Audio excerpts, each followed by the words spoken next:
Entonces me llamó mucho la atención esa curva de esa participación de las familias en la educación muy alta en infantil. En primaria es medio alta, pero ya baja con un descenso significativo, y luego en secundaria era una ausencia enorme, ¿no? Y luego en bachillerato remataba para ya en la universidad era totalmente inexistente el papel de las familias.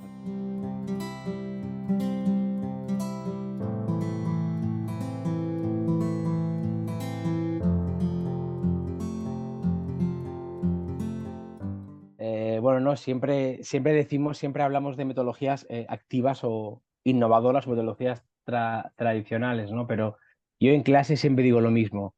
Más que hablar de metodologías tradicionales o innovadoras, habría que hablar de papel activo o pasivo del alumno, ¿no?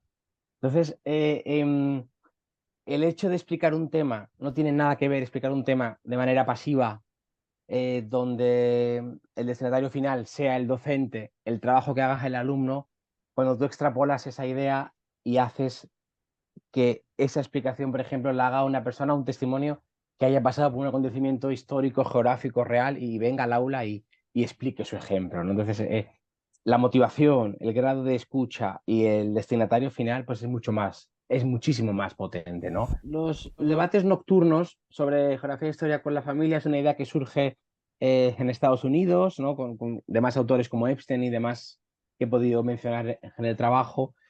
Y en Europa llegaron también de la mano de unos autores, sobre todo de Europa del Norte, que son pues, los que van un poco la vanguardia de la educación, ¿no? Países como Finlandia o Dinamarca o Suecia, ¿no? Entonces, aquí en España era algo muy desconocido, en muchos países de Sudamérica también, y, y me daba la sensación de que era muy interesante conocer esa dinámica de esos debates nocturnos, ¿no? Sobre diferentes temas de geografía e historia que muchas veces son frases de bar, como yo digo, o discursos de padres entre amigos, de madres entre amigas, pero ¿por qué esos discursos no se pueden hacer dentro de un contexto con un mediador y con los alumnos delante, ¿no?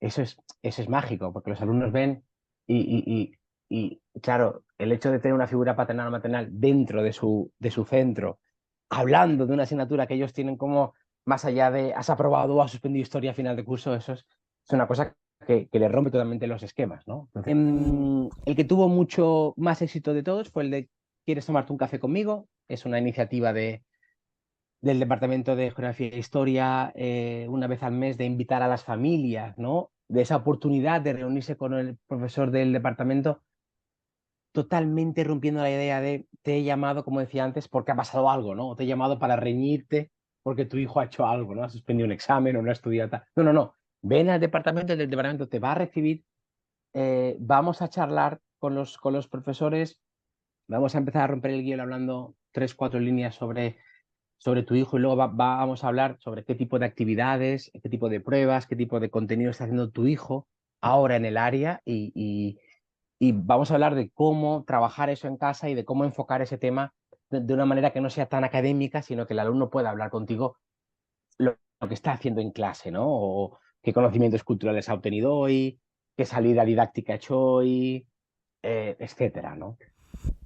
Y estamos ante un proceso histórico de educación donde sí o sí, por la sociedad que tenemos, por la manera de enseñar que tenemos, por los tiempos que corren, por la tecnología, por diferentes causas, debemos hacer ese esfuerzo de adaptar la forma de educar a un contexto del siglo XXI como es el 2020. Pero yo creo, yo lo resumiría en eso. Trabajo colaborativo, formación, pero sobre todo este cambio de chip, ¿no? La toma de conciencia de que no puedo hacer una clase a un alumno como a mí me la hacían, ¿no? Entonces,